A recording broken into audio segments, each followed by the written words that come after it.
Halo teman-teman trader dan investor, selamat datang di channel Cuan-Cuan Saham di analisa teknikal dan bandarmologi harian.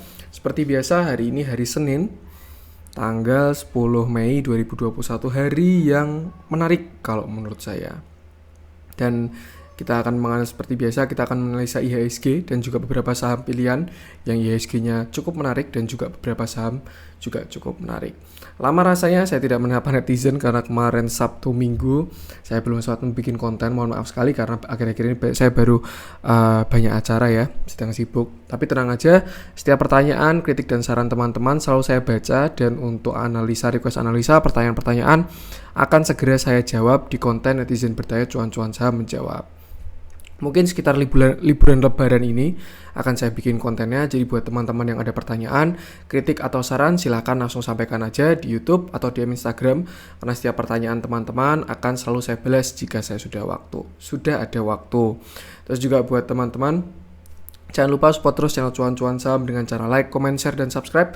Karena support teman-teman itu gratis, tapi itu sangat berarti buat konten kreator seperti saya ini, oke? Supportnya tinggal pencet subscribe, atau komen lucu-lucuan, komen minta request analisa, terus bisa share ke teman-teman yang lain yang membutuhkan. Seperti itu. Jangan lupa juga nyalain notifikasinya karena akan ada konten setiap hari dari Cuan-Cuan Saham. Oke? Langsung aja kita akan masuk ke IHSG yang saya bilang menarik. Kita masuk ke foreign flow dulu. Kita mulai dari transaksinya. Hari ini transaksi di IHSG itu 9 triliun, 9,215 triliun tepatnya, dan lebih banyak di sesi pertama karena saya tadi lihat waktu masuk sesi kedua itu alias closing sesi pertama itu transaksi 6 triliun, artinya sesi kedua tinggal 3 triliun aja. Oke, IHSG transaksi masih belum terlalu besar, tapi sudah ya masih sama aja sih kalau dari segi transaksi ya. Kita tinggal tunggu transaksi ini kembali ramai lagi. Mungkin kalau menurut saya minimal 12 triliun lah baru IHSG ini bakalan cakep lagi. Dengan pergerakan asing alias foreign flow, hari ini asing net buy dengan jumlah yang cukup besar, tidak terlalu besar tapi di IHSG total 283 miliar. Seperti itu. Dengan net buy terbesar dipegang oleh Bank BCA 91 miliar, lalu TBIG 78,2 miliar. Saya kok ada tanda-tanda kayaknya bakal terjadi sesuatu di TBIG ini. Kalau teman-teman perhatikan, soalnya selalu diakumulasi oleh asing ya, asing net buy terus di TBIG ini. Kayak suatu saat bakalan meledak gitu aja, tapi nggak tahu juga ya. Tuh. Lalu setelah itu ada Inco 56,6 miliar yang juga naik cukup banyak 7 miliar. Lalu ada Adaro yang kemarin setelah kena dividen trap ya, sekarang udah dibeli asing lagi 20 miliar, dan Era, lalu Unilever yang mulai mantul juga. Nanti kita analisa, pasti menarik sahamnya. Lalu untuk di bagian net sell yang tertinggi dipegang oleh Bank BRI, total 90,1 miliar. Lalu ada Telkom 64,7 miliar. Lalu ada Medco 45,2 miliar. Lalu Tower 13 miliar. Dan BBNI 10,4 miliar. Itu untuk pergerakan asing. Kita masuk dulu ke IHSG. Kalau misalkan teman-teman tahu, jadi kemarin waktu terakhir ya saya bilang IHSG itu sudah bottoming karena sudah sampai di supportnya waktu hari Jumat kemarin ya. Jumat dia close pas di supportnya, dari sini mantul, di sini juga dia closing di sini, dan kemarin Jumat dia closingnya tepat di garis supportnya. Dan kemarin saya sudah bilang kalau resiko itu sudah sangat kecil dengan catatan IHSG tidak jebol. Dan ternyata hari ini menguat, kalau menurut saya cukup menarik ya. Menguatnya cukup solid, ini 0,8%, hampir 1% ya. Dengan candle yang cukup solid, dan kalau tidak salah ini namanya bullish harami. Jadi kayak ibu mengandung kalau tidak salah ya, ini jenis patternnya. Dan by teori chart pattern atau candlestick pattern itu harusnya besok hijau lagi, karena ini diibaratkan kayak ibu yang sedang mengandung candle hijau ini. Jadi besok harusnya hijau. Itu teman-teman bisa cek aja sendiri di Google masing-masing, ada yang namanya bullish harami kalau tidak salah ya.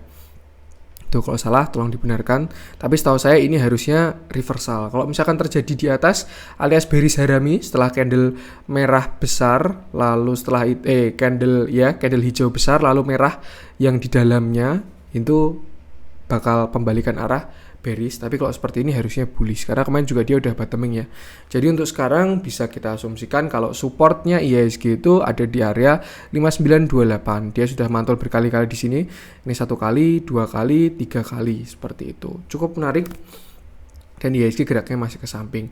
Dan kalau misalkan kita tarik garis tren baru ya dari sini aja sampai saya sambungin ke yang sini. Nah, sorry kurang precise ini.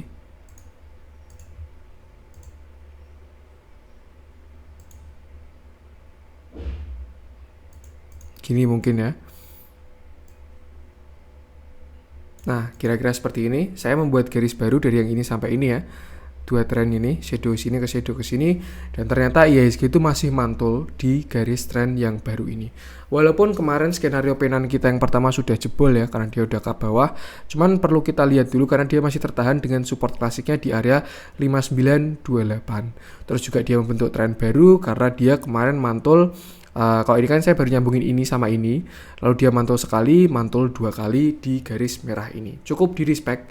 Yang pasti kalau menurut saya kita masih sama di area IHSG konsolidasi, yaitu untuk sekarang ya range 6000 sampai dengan 5918. Kalau misalkan kita buletin ya di area 6000 sampai 5920 seperti itu area konsolidasinya IHSG.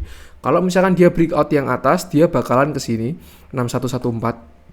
Tapi kalau misalkan breakout ke bawah, dia bakal ke sini 5877. Jadi dia masih area konsolidasi dan lebih baik untuk saham-saham tertentu tektok aja, alias beli kalau naik jual, kalau turun lagi beli, naik lagi jual. Jadi lebih baik pakai buy on weakness dulu ketika pasar baru konsolidasi seperti ini. Karena takutnya ketika saham breakout ke atas nanti turun lagi kayak gitu karena pasarnya sedang tidak bagus. Itu tadi area untuk support dan resistennya bisa dimanfaatkan. Ketika dekat dengan support bisa mulai mengumpulkan saham-saham, tapi ketika dekat dengan resisten bisa mulai mengurangi porsi-porsinya. Dan kalau misalkan dia breakout baru masuk lagi seperti itu. Untuk view ya sebenarnya masih tidak berbeda jauh karena katalis pun belum banyak berubah juga ya. Cuman kalau misalkan kita lihat sebenarnya saham-saham second liner ini sekarang menarik sekali.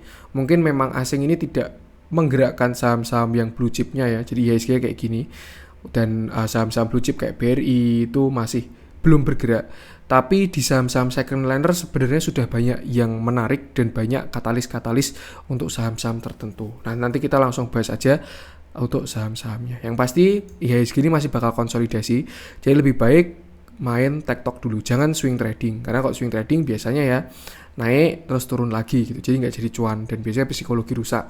Tapi kalau teman-teman investasi jangka panjang, kalau menurut saya ini adalah waktu yang tepat untuk mengoleksi saham-saham karena nanti ketika dia break ke atas dan jalan, harga sekarang ini adalah harga yang murah karena sudah diskon seperti itu.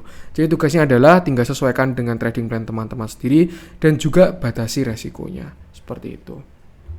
Itu untuk teknikal dan juga ulasan IHSG. Kita langsung masuk ke beberapa saham pilihan. Kita mulai dari BBRI. BBRI sama. Dia kemarin setelah divergent ya. Jadi ini kan bullish, regular bullish divergent, harga turun tapi RSI-nya naik. Jadi setelah itu dia mantul, harusnya masih ada pantulan lagi. Setidaknya dia bisa kembali ke 4200 kalau dilihat dari divergennya ini ya. Dan sekarang area resiko ini sudah sangat kecil karena dia dekat dengan 4000. 4000 itu support yang sangat kuat, banyak support ketemu di situ. Ada area demand, ada support klasik, ada support psikologis dan lain sebagainya. Jadi kalau menurut saya 4000 ini area yang sangat aman untuk beli Bank BRI, sudah sangat murah. Nanti ketika BRI naik, disitulah teman-teman baru kerasa beruntung yang serok di harga 4000 seperti itu. Dengan catatan kalau 4000 sampai jebol lebih baik keluar dulu karena dia bakalan cari support selanjutnya. Tetapi selama 4000 tidak jebol, 4000 akan menjadi support yang sangat kuat. Sudah kelihatan juga terjadi tanda-tandanya ya. Ini sudah arahnya ke atas, tapi harga arahnya ke bawah. Tinggal tunggu aja mantulnya. Kalau teman-teman ingat konten saya kemarin yang Inco, saya bilang sudah divergent dan sekarang sudah lari. Ini Inco ini sudah cuan 20%-an. Ya, harusnya kalau misalkan kita lihat tanda-tanda BRI juga sudah mulai kelihatan dari divergennya. Cuman kalau dari akumulasi asing masih belum kelihatan karena asing masih jualan. Cuman ya itu nggak bisa disimpulkan juga ya. Mungkin ada asing yang jualan tapi tetap ada yang nyerok gitu. Jadi Ya kalau menurut saya kita nggak usah mikir sampai sana, tinggal itu buat tambahan data aja yang pasti masuk di angka yang bagus, bikin trading plan yang bagus dan batasi resiko, itu aja. Dan menurut saya masuk di area 4000 ini resiko sangat bagus untuk Bank BRI. Untuk target pertama kesini dulu sekitar 4150. Kalau misalkan dia bisa breakout 4150, menurut saya dia bisa ke 4200, dan kalau masih breakout lagi dia bisa ke 4400. Cukup menarik untuk Bank BRI dilihat dari divergennya. Next kita masuk ke Telkom yang dijualin asing juga. Net sale terbesar ya, yang pertama tadi Bank BRI ini ya. Oke, saya punya view yang kurang bagus untuk si Telkom ini kalau dibandingkan dengan Bank BRI ya. Ini saya melihat ada penan mungkin atau misalkan symmetrical triangle nih, tapi ini adalah pattern 50-50, jadi belum bisa dikonfirmasi apakah dia akan lanjut ke bawah atau breakout ke atas. Ini barusan saya lihat seperti itu, dan sudah kelihatan sekali kalau dia ini membentuk yang namanya symmetrical triangle di bawah. Kalau misalkan dia bisa breakout symmetrical triangle ini, menurut saya bakal menarik sekali karena ya dia bisa breakout dari downtrend kecilnya ini lalu lanjut ke target selanjutnya di sekitar 3300. Tapi kalau misalkan dia sampai jebol ke bawah, dia bisa melanjutkan penurunannya karena ini terjadi downtrend walaupun jangka pendek sekali ya, kecil, terus ada symmetrical triangle di sini, dan kalau misalkan dia breakout ke bawah, menurut saya bisa sampai ke sini sih, sekitar 3000. Area 3000 itu target kalau dia breakoutnya ke bawah seperti itu. Jadi symmetrical triangle ini pattern 50-50 ya. Kalau dia breakout ke atas ya lanjut continuation, tapi kalau ya inilah disesuaikan dengan arah sebelumnya seperti itu. Cuman overall Telkom ini juga masih di area demand ya. Kalau menurut saya area demand ini sampai sini, area 3000 sampai 3600 dia konsolidasi di situ. Sebelumnya di sini juga dia konsolidasi, lalu di sini dia jebol, kembali di sini dia juga konsolidasi lagi. Biasanya di level-level ini terjadi akumulasi atau distribusi, dan kalau misalkan kita lihat harusnya karena setelah koreksi ini harusnya sekarang terjadi akumulasi dan arahnya ke atas. Tapi kalau misalkan ternyata distribusi dan arahnya ke bawah, nanti nggak tahu juga. Yang pasti tugas kita sama, batasi resiko aja. Mungkin kalau misalkan teman-teman tidak yakin bisa masuk 2 kali, sekarang masuk sekitar 50% dulu, 50%-nya dijaga di harga 3000 seperti itu. Setidaknya average bakalan bagus. Mohon maaf saya tidak bisa ngecekin akumulasi dan distribusinya karena stock bid saya masih belum bisa dibuka seperti itu. Ini untuk Telkom ya, support kuat di 3000. Untuk sekarang sih supportnya di 3130 ya. Kalau jebol dia ada potensi ke 3000, tapi kalau misalkan dia breakout atas alias breakout sini 3230 ini, menurut saya arahnya ke 3300 seperti itu. Tinggal disesuaikan aja. Dia juga habis menang tender 5G ya, yang pasti itu katalis yang sangat menarik buat Telkom. Dan kalau niatnya buat jangka panjang, Telkom ini masih oke sekali. Lanjut kita ke Medco yang dia menguat setelah kemarin sampai koreksi sampai 555 ya. Ini juga sudah terjadi divergen dia. Yang saya maksud inilah yang namanya divergen dan kekuatan pembalikan arahnya. Cuman biasanya setelah divergen itu opsinya 2. Yang pertama dead cat bounce, yang kedua ya dia berbalik arah. Kalau misalkan si Medco ini, kalau ini menurut saya dia pembalikan arah karena dia breakout 2 downtrend channel. Nih ya, harga ini cenderung ke samping di sini. Tapi di bawah ini kan dia di sini low-nya 555 ya, yang di sini juga low-nya 555, di sini 555. Jadi harga ini ke samping, cuman tarikan saya ini kurang rapi aja. Yang pasti harga ini geraknya ke samping, tapi RSI ini geraknya ke atas. Nih. Artinya sudah terjadi yang namanya divergen seperti itu. Ini sebenarnya bisa dimanfaatkan, dan kemarin dia comeback dengan yang namanya double bottom. Bottom 1, bottom 2, di sini breakout, terus sempat retest, dan di sini dia confirmation lalu breakout, dan sekarang dia udah sampai 720. Kalau menurut saya ini sudah riskan untuk entry di 720 ini. Alangkah lebih baik masuk kalau dia udah breakout 750 karena saya melihat ada pattern yang cukup menarik dan bisa berhasil. Cuman kalau menurut saya itu neckline-nya ada di sini sekitar 790 sampai 800. Jadi lebih baik masuk kalau 800 sudah breakout. Kalau enggak ya bisa dicicil dari sini lah, 750 ini. 750 sampai 800 ini angka krusialnya Medco. Kalau misalkan dia bisa breakout dengan volume yang besar, menurut saya cakep sekali, bakalan cakep sekali. Kenapa? Karena saya melihat sebuah pattern yang disebut dengan inverted head and shoulder seperti ini. Shoulder kiri, ini headnya, ini shoulder kanan. Dan ini patternnya sangat besar. Jadi kalau menurut saya, kalau misalkan dia berhasil breakout perjalanannya bakalan jauh sekali. Setelah dia downtrend, di sini membuat pattern pembalikan arah dan ya segera kalau breakout ya bisa ke atas. Kemarin dia juga mantul dari supportnya ya. Artinya support di sini tuh di respect nih. Di sini juga di sini 525 ya low-nya dia. Sedangkan di sini dia low-nya 555. Seperti itu. Yang pasti ini saham minyak Medco ini. Jadi tugas teman-teman seperti biasa saham komoditas, cek harga komoditasnya. Tuh. Terus juga kalau tidak salah ada katalis bagus yaitu anak perusahaannya itu mau IPO. Dan itu pasti bakal menarik karena kalau anak perusahaannya IPO yang punya saham kan si Medco tuh. Medco-nya juga bakal meningkat asetnya kalau anak perusahaannya IPO dapat modal terus dia naik seperti itu. Volumenya mulai kelihatan ada tanda-tanda setelah kemarin dia nge-spike di sini yang besar banget ini ketika dia breakout ya di sini. Lalu retestnya volume kecil, hari ini volume besar lagi seperti itu. Kalau misalkan mau buy on weakness, teman-teman bisa beli di sekitar 700, tapi kalau mau buy on breakout beli di 7800-an atau 750 lalu 800. Yang pasti hati-hati aja karena pasar baru seperti ini. Jadi biasanya buy on breakout itu bisa gagal seperti itu. Next lanjut kita masuk ke BBNI mungkin. BBNI juga dia masih bergerak ke samping. Nih ya, di area support-supportnya ini 5550 dan dia closing hari ini di 5575. Asing terlihat keluar tapi jumlahnya sangat kecil, cuman 10 miliar doang dan koreksinya volume kecil. Untuk RSI-nya belum kelihatan diverge dia. Cuman kalau misalkan kita lihat ya memang dia arahnya sudah ke atas. Ini, sedangkan di sini dia arahnya ke bawah. Nah, seperti ini mungkin ya. Ini juga mungkin sebentar lagi divergent. Jadi memang sebenarnya saham-saham itu sekarang baru ada di support kuatnya. Makanya IHSG ini baru kritis bahasanya. Kalau misalkan dia mantul, saya yakin bakal mantul kuat sekali. Tapi kalau misalkan jebol, ya koreksinya mungkin bisa agak dalam. BNI juga di area demand-nya. Ini menurut saya resiko aman sekali di area 5000 ini. Yang pasti kalau misalkan 5500 sorry. Kalau 5500 jebol, dia menurut saya bisa sampai ke 5000. Tapi selama 5000 nggak jebol, ya 5500 nggak jebol, ada potensi dia ke 6000 lagi. Dan sudah cukup menarik karena koreksinya volumenya mengecil terus. Ini ya, dia ke bawah koreksi, volumenya di sini juga turun terus. Jadi bisa aja koreksinya sebentar lagi udah habis dan nanti tahu-tahu dia spike, breakout, terus naik seperti itu.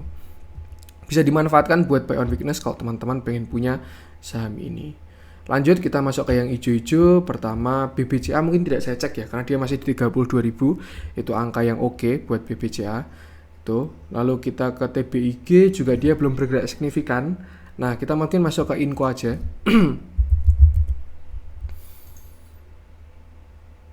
Nah, Inco ini cakep sekali karena kemarin dia sudah breakout yang namanya double bottom di sini nih. Pokoknya saya kemarin ngomongin Inco ini dari sini ya dan sekarang dia masih sudah menguat. Cakep banget yang kemarin teman-teman berani serok di sini. Jadi memang apa ya? Kadang kesalahannya retail itu seperti itu. Ketika saham merah malah nggak berani beli. Ketika hijau malah dia beli. Karena kadang kalau misalkan kita beli itu takutnya waktu hijau ya. Waktu hijau itu kita harus ngecek kita tuh beli barang retail atau barang bandar. Kalau misalkan kita retail, beli barangnya retail itu nggak masalah. Artinya bandar masih di dalam. Tapi kalau misalkan udah di markup sambil distribusi, kita beli barang bandar, itulah yang bahaya di situ. Itulah tugas bandarmologi itu seperti itu. Dan ya sebenarnya kalau misalkan mau bagus, beli itu waktu saham itu baru melemah gitu. Dia pun udah koreksi tajam banget ini dari harga sekitar 6.600 sampai 4.000 itu udah sekitar 25%-an ya. Bahkan mungkin lebih 6.000 ke 4.000 itu hampir 30%-an. Lalu di sini dia mulai apa ya? Tidak tekanan jualnya sudah berkurang, di sini mulai koreksi dengan volume kecil, ada spike volume besar, lalu terjadi divergent dan akhirnya boom. Naik 33%. Selamatlah buat teman-teman yang kemarin berani serok Inco di sini. Dan kalau menurut saya ini prospek masih cakep sekali dilihat dari patternnya ya. Mungkin kalau dari double bottomnya dia jatahnya sudah habis. Mungkin ya. Ini kan sampai sini ya untuk double bottom. Nah, deket-deket area hari inilah. Nah, pas kan high-nya dia juga.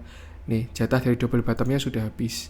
Tuh, jadi mungkin nanti bisa. Tapi kalau misalkan kita lihat belum ada yang aneh-aneh. Belum terjadi yang namanya anomali volume, jadi masih oke. Kalau menurut saya arahnya masih oke ini. Dan mungkin bisa aja karena dia udah breakout, ini sekarang udah jadi support di area sekitar sinilah, sekitar 5.500. Oke, dia belum closing di 5.500, jadi mungkin ya bisa juga ini kayak semacam apa ya, volatilitas. Jadi sebenarnya udah breakout tapi turun lagi seperti itu. Yang pasti menurut saya selama di 5.400 Inco ini arahnya dia bakal ke 5.800, nutup gap selanjutnya seperti itu. Gap yang ini sebenarnya udah ditutup juga 5525, hari ini high-nya 5.500. Oke, belum ketutup di 5525. Pasti kalau menurut saya target kesini dulu 5.800, kalau dia berhasil breakout 5525 seperti itu. Arah masih oke, dan sama juga saham komoditas, bisa cek harga komoditasnya.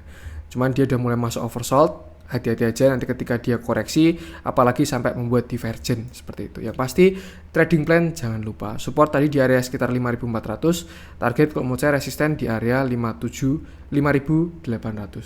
Tuh, next kita ke Adaro.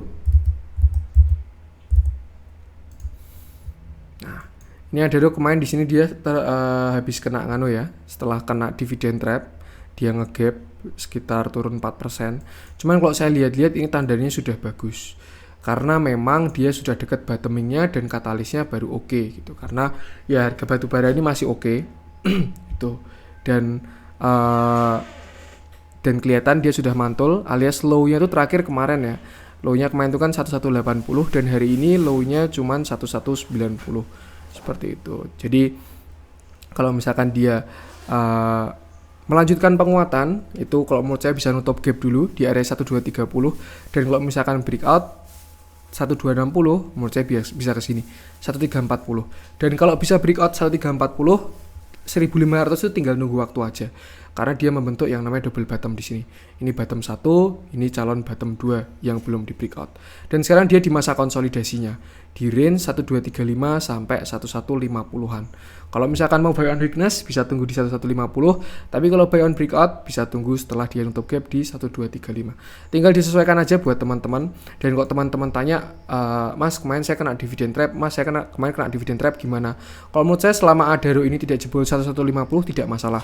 Bahkan kalau teman-teman mau average down bisa biar lebih cepat keluarnya bisa di 1150. Cuman kalau saya lihat harusnya ini saham batubara ini pada menarik karena harga batubara sekarang ini lebih tinggi daripada batubara waktu di sini. Jadi kalau sebagai logika aja harusnya harga itu di sini. Karena harga batubara kan lebih tinggi daripada di sini. Bisa dicek aja seperti itu. Dan katalisnya sama, tinggal dicek harga komoditasnya. Next kita ngecek Unilever aja karena era tidak terlalu signifikan ya. Dia berada di area 600, itu di support kuatnya di 605 ya. Hari ini Unilever naik dengan candle yang sebenarnya kalau misalkan ini solid ya itu cakep banget. Pertama dia ada morning star, kedua ada yang namanya bullish engulfing. Tapi ternyata candlenya hari ini kurang oke. Tapi kalau misalkan kita lihat dari akumulasinya, ada akumulasi total 3 miliar dari asing dan hari ini terjadi masih distribusi sepertinya. Ya, yang beli, yang jual high-nya 67 ya. Cuman kalau misalkan kita tarik 1 minggu terakhir masih terjadi distribusi juga dari Unilever. Cuman yang saya lihat sekarang sudah sangat aman areanya ini untuk beli Unilever. Kemarin Unilever mantul dari 5.500 dan kemarin dia mantul dari 5.500 juga. Kalau teman-teman mau spec buy bisa beli selama dia tidak jebol 5.500, tidak membuat low baru. Tapi kalau misalkan dia jebol 5.500 dengan volume yang besar, mungkin dia bisa ngabisin jatahnya sampai ke 5275 seperti itu. Untuk divergen belum kelihatan karena kemarin dia udah divergen tapi gagal ya, gagal divergennya. Udah regular bullish divergen tapi ternyata jebol RSI-nya dan sekarang belum kelihatan karena harga ke bawah dan RSI masih ke bawah juga. Menurut saya masih perlu konfirmasi dari kenaikan hari ini karena takutnya ini ada dead cat bounce karena dia udah masuk area oversold. Yang pasti tinggal dicek aja besok. Jadi menurut saya masih spek buy. Kalau teman-teman berani nekat masuk average down ya silahkan aja. Yang pasti batasi resiko di 5.500. Tapi kalau misalkan teman-teman mau tunggu konfirmasi buat trading ya lebih baik tunggu 1-2 candle lagi. Kalau enggak ya tunggu dia koreksi lagi. Nanti kalau dia di dekat 5.500 apa yang terjadi? Kalau dia tidak membuat low baru itu bakal menarik buat si Unilever. Seperti itu. Next lanjut kita coba cek yang merah-merah yang sepertinya menarik.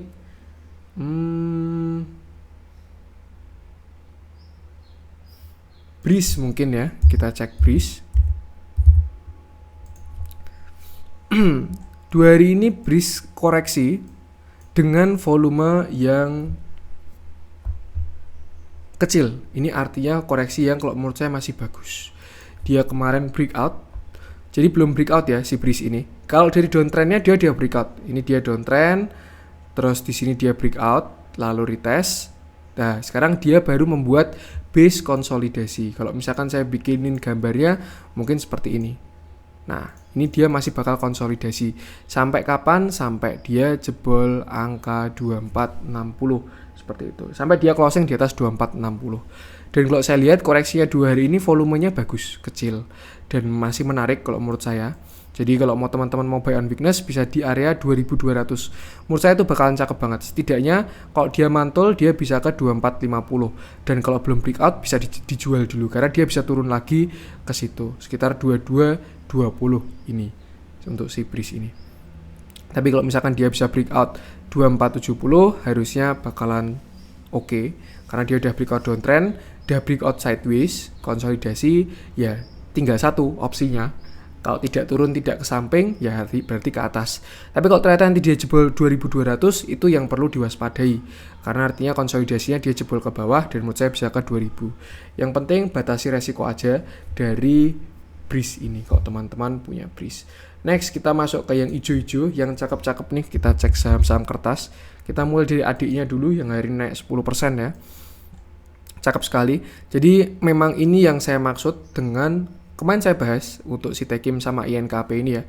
Setelah kemarin dia ada candle besar dengan volume besar, koreksi volume kecil. Itu bagus sekali koreksi kecil seperti ini. Jadi kayak ya ini yang TP-TP biasanya pada retail-retail gitu karena volumenya kecil.